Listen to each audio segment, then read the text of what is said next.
Последние 2 недели фиксируется снижение числа регистрируемых преступлений. Много нарушителей режима самоизоляции. На более 1000 человек составили протоколы, а 342 казанца уже побывали в суде. Не пугает коронавирус и владельцев заведений. 3 руководителей общепитов привлекли к ответственности. Продолжается работа по ограничению межмуниципальных перевозок пассажиров, а также соблюдению ограничительных мер движения легкового транспорта по территории города, не задействованного в жизнеобеспечении населения. Для оказания помощи зараженным в городе есть все, отметили в исполкоме. Пожилым старше 60 лет с признаками ОРВИ проводят компьютерную томографию легких. По состоянию на 19 апреля 2020 года под медицинским наблюдением находится 747 человек. Прекращено медицинское наблюдение всего нарастающим итогом за 7360 человек. Помогают врачам предприниматели. Гостиницы предоставили им лучшие номера, рестораны, обеды, а таксисты – бесплатные поездки.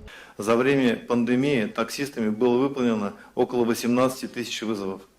Ильсур Раевич, хочу отметить, что пилотный проект с Яндекс.Такси, инициированный именно мэрией города, оказался настолько успешным, что наш опыт был распространен на другие регионы России. Так как многие предприятия столицы постепенно начинают работать, растет и пассажиропоток. Чтобы избежать столпотворения в автобусах и на остановках, количество транспорта должно быть оптимальным, заявил мэр столицы. А вот казанцам нужно серьезно задуматься над защитой. Появляться без маски в общественных местах теперь запрещено. Обвала на рынке труда пока нет, отмечает мэр. Тем, кто остался без работы, подготовят дополнительное предложение.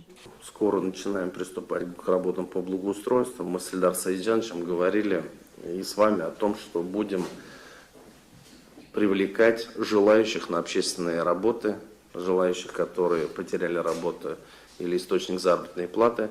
Пожалуйста, прошу подготовить предложение. Подать заявление по безработице можно удаленно. Для тех, кто потерял место работы с начала марта, пособие за апрель по июнь составит 12 130 рублей. Зарина Ахметова, Ринат Сафин, Вадим Ларионов, ТНВ, Казань. Yoz yaxshi xabarlar olib kela. Yangi asr kanalida dunyo ko'rgan Jili izleyjonlar filmin qabat qarorga tilaysizmi? Ko'p sonli tomoshachilar so'rovi bo'yicha filmning barliq seriyalarini hozir tnv.ru saytida ko'rarga bo'ladi. Все новости дня, выпуски программы «Новости Татарстана», программы и фильмы на сайте tnv.ru и на YouTube-канале ТНВ. Подписывайтесь.